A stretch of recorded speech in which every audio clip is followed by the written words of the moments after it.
Happy Monday. Welcome to another episode of Brain Scratch Case Cracked. I'm John Lorden. Of course, this is the show where we look into a mystery and what is the critical piece or pieces that helped solve it. Thank you so much for spending some time with me here today. Many of us out here have cats, and a lot of us think our cats are pretty special. I mean, just look at the internet. But let me ask you a question. Has your cat ever solved a crime? Today we're talking about the story of Detective Tinker, the cat. Southsea is a seaside resort located in Portsmouth at the southern end of Portsea Island, Hampshire, England. Through the years, Southsea has grown into a dense residential suburb and has large, distinct commercial and entertainment areas. With bars, restaurants, and the King's Theatre, the area has developed into quite the resort town. On July 3, 2012, a group of students on holiday at Portsmouth Beach made a discovery on the rocks nearby. The group had unwittingly stumbled upon what turned out to be a male torso wrapped in a pink curtain that had been stuffed inside of a garbage bag. This gruesome discovery drove local residents into a frenzy. Crimes like this were far from common for the area. Unfortunately, there was little to no evidence on the items themselves, and local law enforcement was having no luck identifying exactly who the torso belonged to. But investigators were able to collect 8 hairs from the pink curtain. 3 days after the torso was found, another discovery was made. Officers conducting a search further along the beach discovered a pair of legs. Even though the beach and surrounding area were searched thoroughly, the rest of the man's body was not found. This put investigators in a difficult position.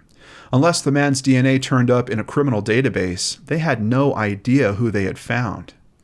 While a forensic pathologist could not determine the exact cause of death, marks on the torso suggested that the victim had suffered a sustained and violent assault sometime between June 30th and July 3rd. As they looked through missing persons cases, trying to find some kind of match that would at least give them a direction to start in, the 8 hairs from the pink curtain were examined and found to belong to a cat. They had hit another dead end. Luckily, officers were about to get a call that would point them in the right direction. On July 5th, a man named David Hilder used a police free phone to call operators from a closed police station in Shoreham, just 45 minutes from Southsea, where he was connected to Police Constable Stephen Miles. In a panic, the confused man claimed that he didn't know what he had done, but he had woken that morning to find empty Nurofen wrappers in his pockets. For those who don't know, Nurofen are tablets that contain ibuprofen and codeine phosphate and are used to treat a variety of problems such as headaches and backaches. When asked if he needed an ambulance, Hilder stated that he had been having flashbacks of a crime that he may have committed, and he wanted to talk to an officer first. He was afraid he had killed someone. Officers found Hilder to be dirty and disheveled. After a brief questioning where he told officers he may have had an overdose, they opted to drive Hilder to the hospital, while investigators conducted a search of his flat on Richmond Road in Southsea. Fibers from a ripped curtain were recovered, along with a small amount of blood. Investigators noticed that he had a cat as well, and collected samples from Tinker, the cat. Hilder was told he was free to go from the hospital. Relieved, he said that he believed that the murder must have been all in my head. Officers then put him on a train back to his apartment. While testing of the blood and other samples was conducted, investigators talked to local residents to find out more about David Hilder. Officers found Big Dave, as he was called, was well known in the local area. He was frequently seen riding his bicycle around town, collecting scrap metal in the butcher's box that sat between the handlebars. Big Dave was also known to be close friends with a man named David Guy, or Little Dave. Guy lived in a camper van near Hilder's flat. In exchange for keeping the flat clean and caring for Hilder's cat Tinker, Guy was allowed to shower and given food. If Hilder returned home from his scrap metal hunts to find his place a mess or Tinker neglected, he would punish Guy with a beating. Recently, the two had argued quite often about a relationship that Guy was having with another man, and Guy hadn't been seen in at least a week. When DNA samples taken from Guy's home van matched those of their bloody parts, officers knew they probably just found their victim. But with the circumstantial evidence they had, Crown prosecutors needed something that would seal the case for them, which brought them back to Tinker. Cat hair is almost as distinctive as human hair, but how could they use that to help this case? In the United States and Canada, cases were prosecuted with convictions based on cat hair. The cat hair was matched to hair found on the victims and usually led back to the murderer's cat. Investigators sought help from the Veterinary Genetics Laboratory at the University of California. Researchers at this lab had helped to crack a case in 1994 when a Canadian woman was found dead in a shallow grave. Cat hair was found with her body as well. When they were tested, they were matched to her ex-husband's cat. This lab visually compared the samples from South Sea to follicles from 493 American cats. The English samples didn't look like any of the hairs from the U.S. cat follicle collection. Although their testing provided little, it did give the department a unique idea. Over the next few months, with the cooperation of vets across the country, the Hampshire Constabulary paid for a series of tests utilizing blood samples from British cats. Working with genetics researcher Jon Wetton of the University of Leicester and doctoral student Barbara Ottolini, they started to create a cat DNA database. After testing samples from 152 cats, only 3 of the samples came back with a mitochondrial DNA match to the hairs on the curtain. That meant 3 of the cats shared the same mother. This told them that the genetic signature was uncommon and pertained strictly to a particular cat family. It also told them that it was very likely Tinker's hair was on that curtain. This could be a real boon for forensic science, as the 10 million cats in the UK are unwittingly tagging the clothes and furnishings in more than a quarter of households, Wetton would say. Almost a year to the day, on July 8, 2013, officers placed David Hilder under arrest for the death and mutilation of David Guy. Charged with murder and the lesser offense of manslaughter, Hilder denied having anything to do with his friend's death. During opening statements, prosecutors called the murder painstaking and deliberate. They believed that the defendant had used his bicycle to dispose of Guy's body parts. And witnesses questioned in the area remember seeing Hilder's bike during that time.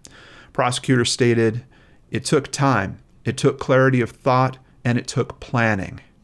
They also stated that Hilder was in some respects dominant in his friendship and would use violence to punish his younger friend who remained dependent on him. They also believed that Hilder's violent episode may have been triggered by the fact that he believed Guy was not taking proper care of his cat Tinker.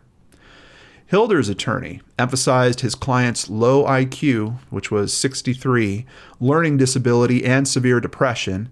It was believed that the two men had quarreled, and in a sudden loss of control, Hilder stabbed Guy through the chest with a sharp blade, causing him to die instantly. Afterwards, he mutilated the body, ripping down his curtain that was contaminated with his cat's hair, and used his bicycle to dispose of the body parts. Hilder claims to have no memory of the murder, the cleanup, or the days following, until he found himself in Shoreham. Without Tinker's hair, investigators would have been hard-pressed to prove who their murderer was. On July 30th, 2013, the jury acquitted David Hilder of murder, but found him guilty of the lesser crime of manslaughter. Sentencing him to life in prison, he will have to serve at least 12 years before he is eligible for parole. After the verdict was read, David Guy's father, Michael, read a statement to the court in which he talked about the mourning of his son's death. "In time, I will come to terms with my loss, but it is the cutting up of my son's body I cannot accept and never will. Somehow, I will have to carry this pain in my soul for the rest of my life." Tinker is now being cared for by another family. Case cracked.